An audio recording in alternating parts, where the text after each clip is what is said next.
You are Locked On Fantasy Basketball, your daily fantasy basketball podcast, part of the Locked On Podcast Network, your team every day.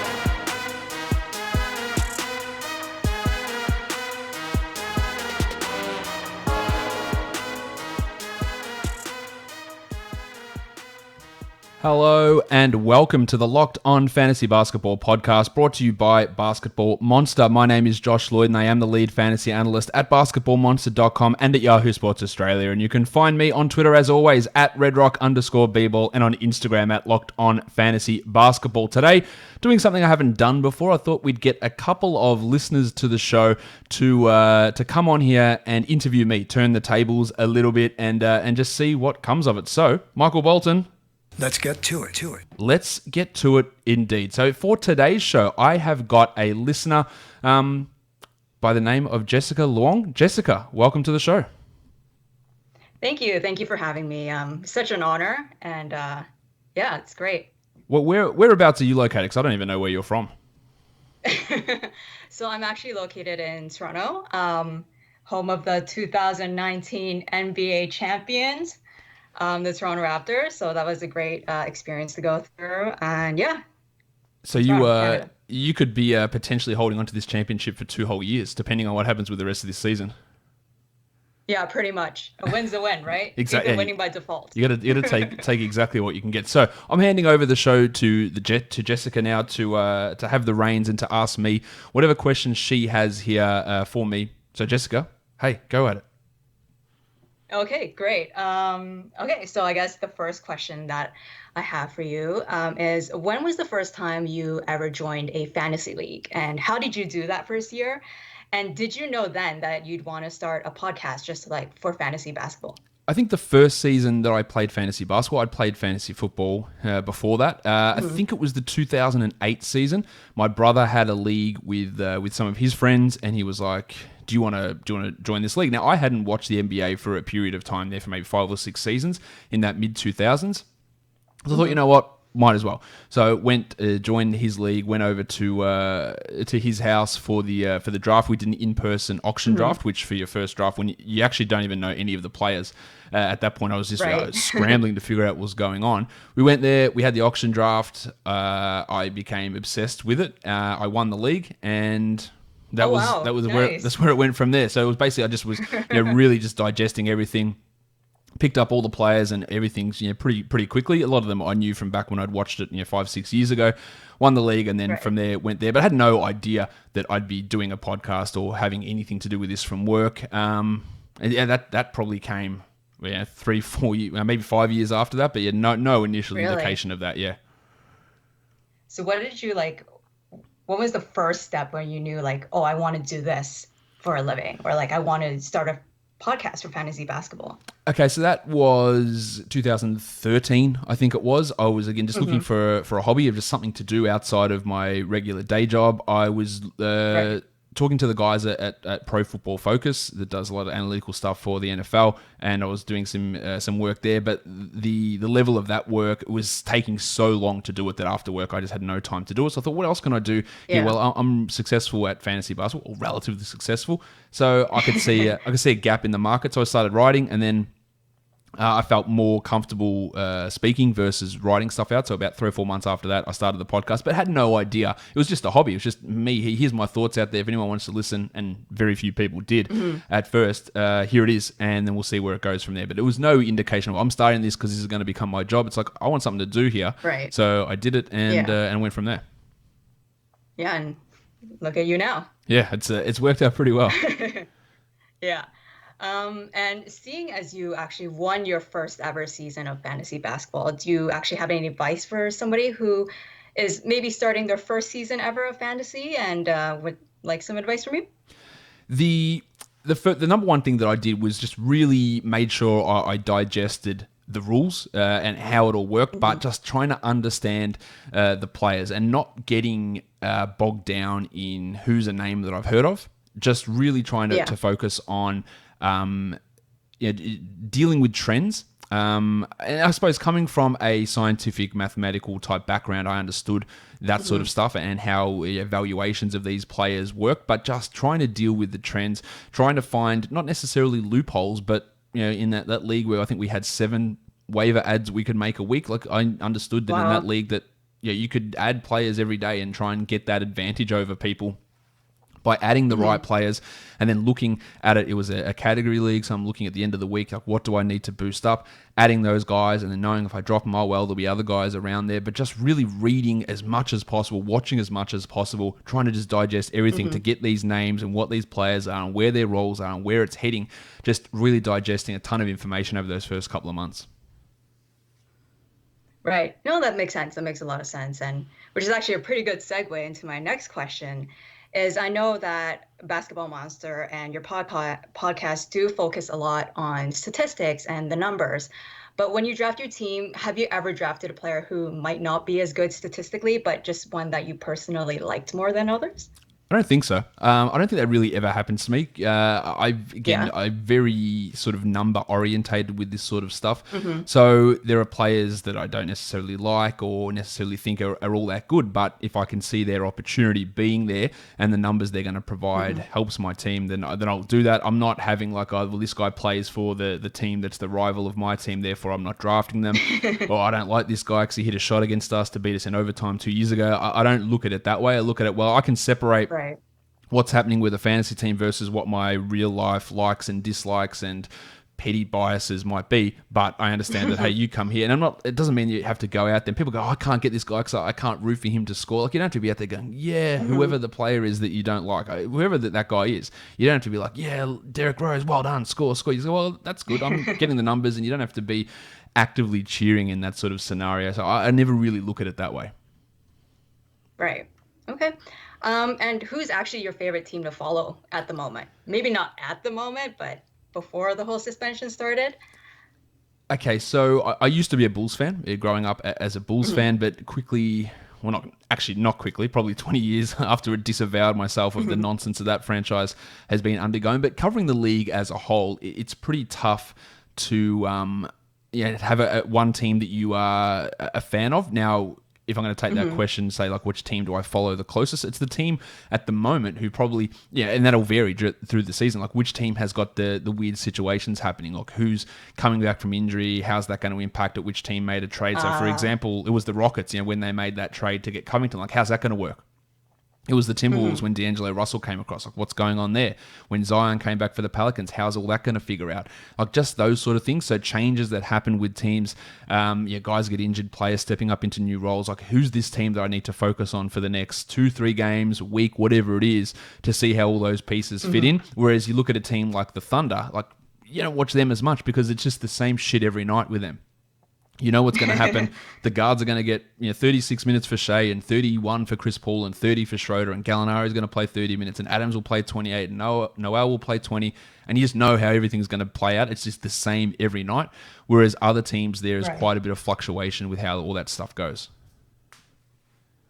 Okay, interesting.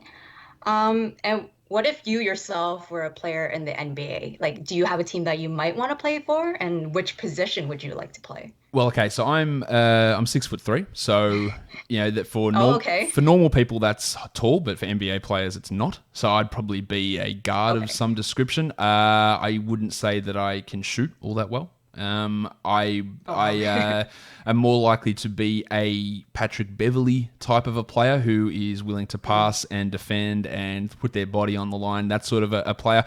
Although Beverley's obviously a decent enough 3-point shooter. But I'm that sort of a player who, again, doesn't have that sort of skillful touch, but can sort of bang in for rebounds and throw your body into passing lanes and not afraid of the old physical contact. Did you ever actually play basketball when you were younger? It's a good question. I get asked that. People ask me, because especially when you grow up being tall, oh, you must play basketball. Yeah. No, I didn't actually play basketball. Like outside of schoolyard, lunchtime sort of stuff. Like I grew up here playing Australian football in the winter, played cricket during the summer. Like they were my two sports, and I played a ton of cricket. So I didn't really have much time for multiple sports at a time because I'd play cricket on Saturdays and I'd have rep games on Sundays and I'd practice 3 or 4 times a night during the week. And in winter, even when cricket season wasn't on, I'd be practicing 1 or 2 nights a week there because that's really what I was pushing towards. So I didn't play basketball outside of just games at lunchtime at school. Started playing organised team into my late 20s. I played a couple of seasons for an organised team and wasn't all that particularly good. But that's probably the extent. Well, that is the extent of my basketball playing.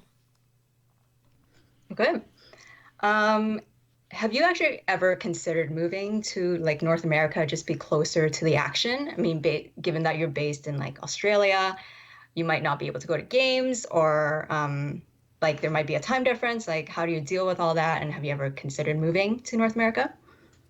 To answer the first part, have I considered? Yes. There are certain jobs that if I was to get those jobs, I would have to move. But I've never thought about what I'm currently doing doesn't require me to move. It's more like if I had a job, hey, we need you to come on and be a TV analyst for a network, then obviously you'd have to move to be there. But in terms of what I currently do now, there's no need for it, because if I was to go to games, you go to one game and you can't see what's happening in the 6 other games or the 5 other games. And then when you get home, you got to go and recap those and write about them or podcast them. It's a later scenario. For here, the time zone's perfect. Like the games start at 11 a.m. They finish at 5 p.m. I'm home during the day. Stuff's banged out. It's ready to go by the night. It's all finished. So that's perfect for me. I sit there. I can watch all the games. I don't feel like I'm missing anything by not being there. Look, I'd love to be there and see a lot of these games in person, but if you have a network of people that you know are at the games and you can follow them and pass all that information through, being in the situation where I am, which is sort of like a control room type of scenario where you can watch everything that's going on and then report back on it, I think is a better situation for me at the moment. That's actually pretty cool, yeah. And one thing I kind of noticed, even with the whole like time difference and you being ahead, is that every morning when I'm like going to work, you already have a podcast up. Like I don't have to wait till like 2 p.m. for like The Ringer or some of the other podcast shows to actually have a show. You already have it ready. So I think it actually, yeah, you're right. It might actually be an advantage. So I record them, finished recording 5 p.m. here, which during the summer, which is when the majority of the NBA season's on, is like 1 a.m. Eastern time. So the show's up by like 1:30, 2 a.m. Eastern. So then people will get up at 6 or 6:30 or 7 to go into work, and it's there ready to go. And some of that is what I attribute some of my the success of this show, of how it was able to grow, because it was always the first one there. So no matter when everyone else got up, like other people might come in and start recording at 9 and their show is there at 10 or 11. And my show was always the first one out because of how that time difference worked in my favor. Yeah, and the whole consistency of it, just every day when I get into work, I know that I can listen to Locked On Fantasy Basketball and it's going to be there. That's another thing. If anyone is starting a podcast or anything like that, like having consistency, whether you do it once a week or once every 2 weeks or 3 times a week, but doing it at, we are having shows every Monday. We're going to have a show every Wednesday. Like having that consistency is what's there. So people go like, where's the show? Like it's been 3 weeks and nothing's happening. You haven't communicated. Like just having the consistency is a great way to build the show up.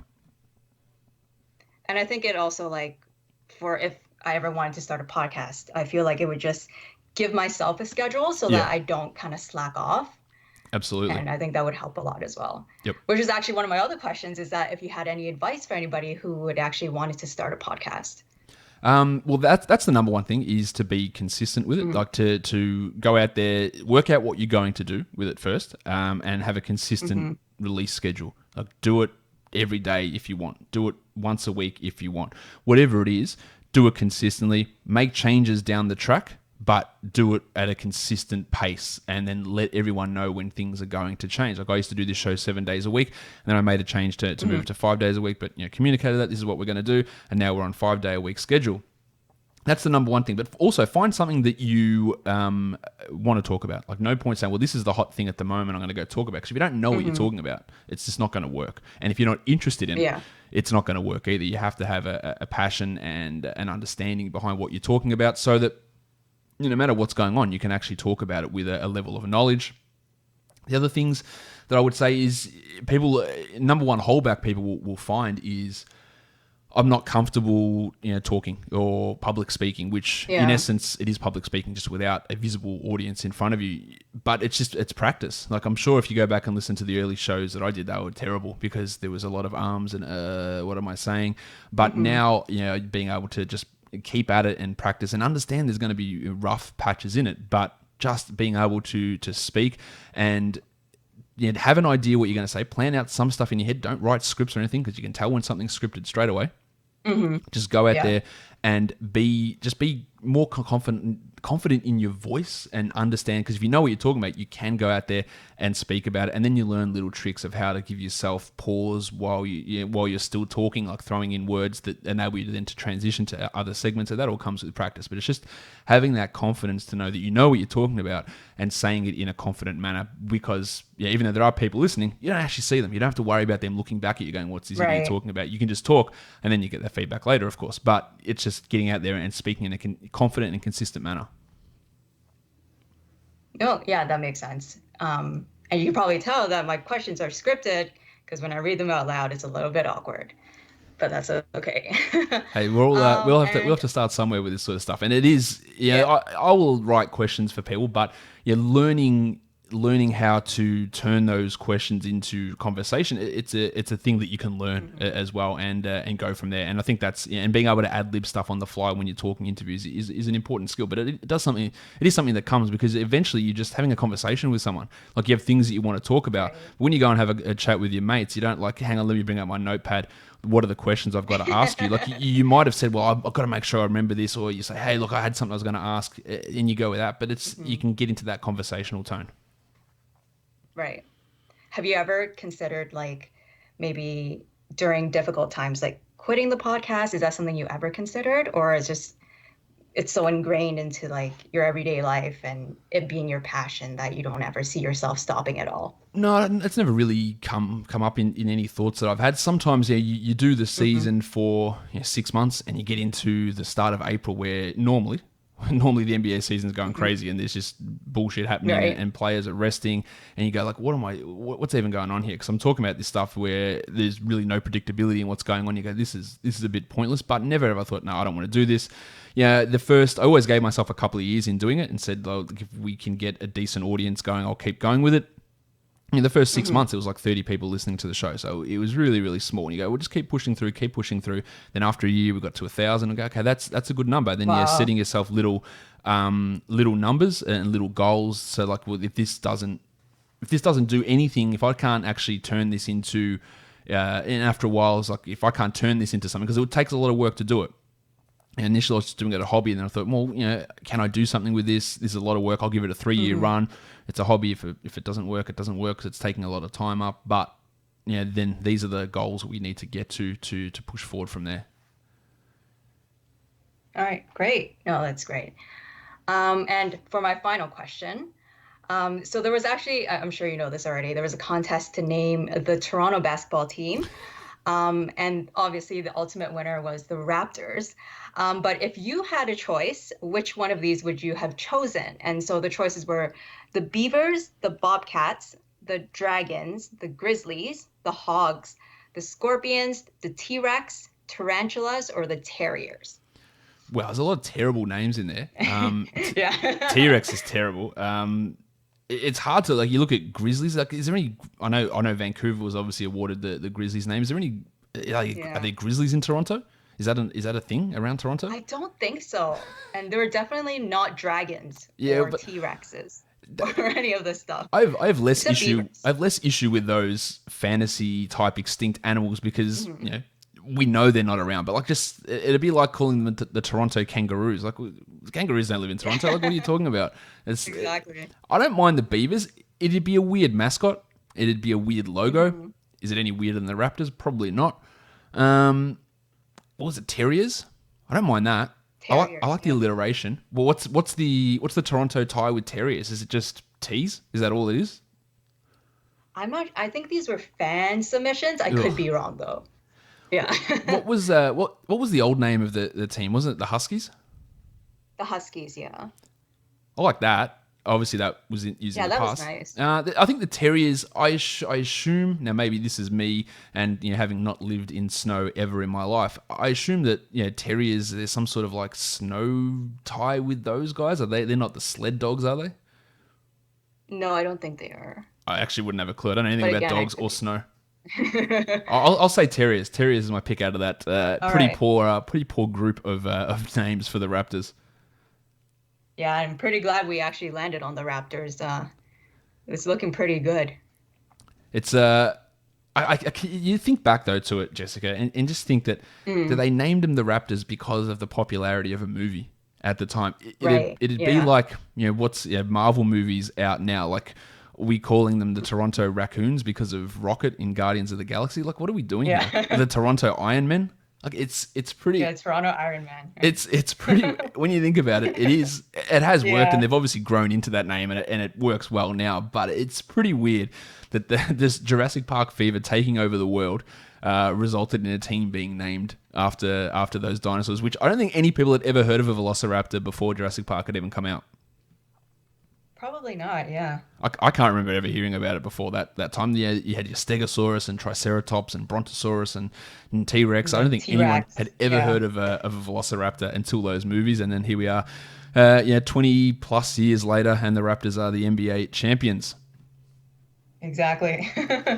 Jessica, thank you for coming on and Thank you so much. for asking those questions. You did a fantastic job. Thank you. Where can people find you on Twitter if they want to go and follow you over there? Well, I don't really put up much content, but my Twitter handle is Jessica V Long, V as in Victor. And yeah, that's it. Can I do a quick shout out to Absolutely. my fantasy league? Well, actually, it's not my league. I'm just part of it. But yeah, shout out to you guys. What's Yeah. what's the name of the league? You can shout them out a bit more than that. You got this platform, you might as well. Oh my gosh, what is the? I don't think we actually have a league name. They're just like, yeah, I don't think we have a league name. All right, cool. I mean, but our group chat is called 9-0 continues tonight. There you go. Shout out to the guys from There we 9-0 go. continues tonight. Jessica, Yep. you did a great job. Thank you for coming on and interviewing me here. I'm sure those questions that you asked, people ask me those sort of questions all the time. So getting it all Yeah. here in one show, people are going to be really appreciative of that. So thank you for coming on and doing that with me.